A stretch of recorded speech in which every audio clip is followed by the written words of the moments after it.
let's look at the structure now. In Checking Out My History, Agard uses his poem to talk about rebellion, to talk about empowerment, to talk about the idea of shining a light on things that have been hidden, bringing a voice to the silence, showing what has been erased, etc. It's a very empowering poem. And he uses his structure to reflect his main theme.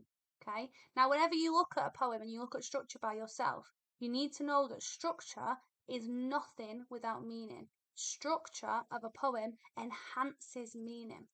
So even though we are looking at the structure of the Brits, the parts of the poem, we need to know what's in them.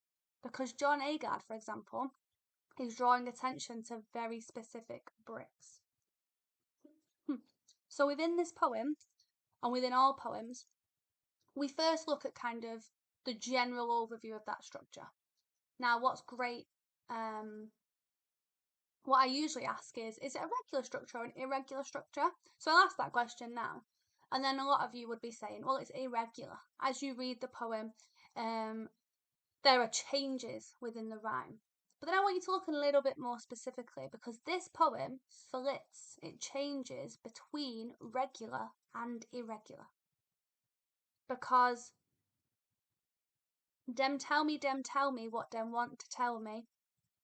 Bandage up me eye with my own history, blind me to my own identity. And then dem tell me about 1066 and all that. Dem tell me about Dick Whittington and a cat. That's a really quite solid rhyme. But then I'm trying to remember it goes like Toussaint, a slave with vision, lick back, Napoleon, battalion, first black republic born, Toussaint de Thorn. It's incredibly powerful. And the reason it's so powerful, and the reason why I've basically committed it to memory, I don't know how that's happened, it is because of the wizardry of the structure.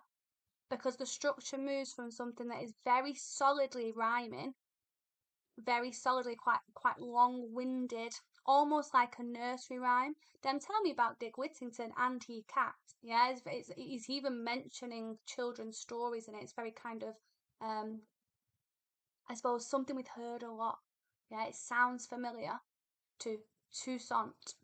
Yeah, that's just that one line for his name. Yeah, he's bringing power and importance, and he's shining a light on what has been erased, the history that has been erased. So, what I'm trying to tell you in this long-winded way is John Agard uses a regular structure when talking about Eurocentric history, when representing what them tell him. The them, this Eurocentric education system, this colonially inspired version of history. And he switches to an irregular form when he is powerfully presenting Black history and Black Caribbean history and Black cultural icons. So we see that the regular is what we always hear. The regular, if something is regular, it's quite a constant, isn't it? What other words do we have for regular and constant? Something perpetual. This constant and perpetual narrative or story or version of history is what that regular structure is representing. So if the regular structure represents the constant and perpetual narrative of colonialism, of the Eurocentric education system, what does the irregular structure represent? It represents what disrupts that narrative. It represents the pieces that have not been told, the missing history. Yeah, what has not been part of this kind of powerful institution so far.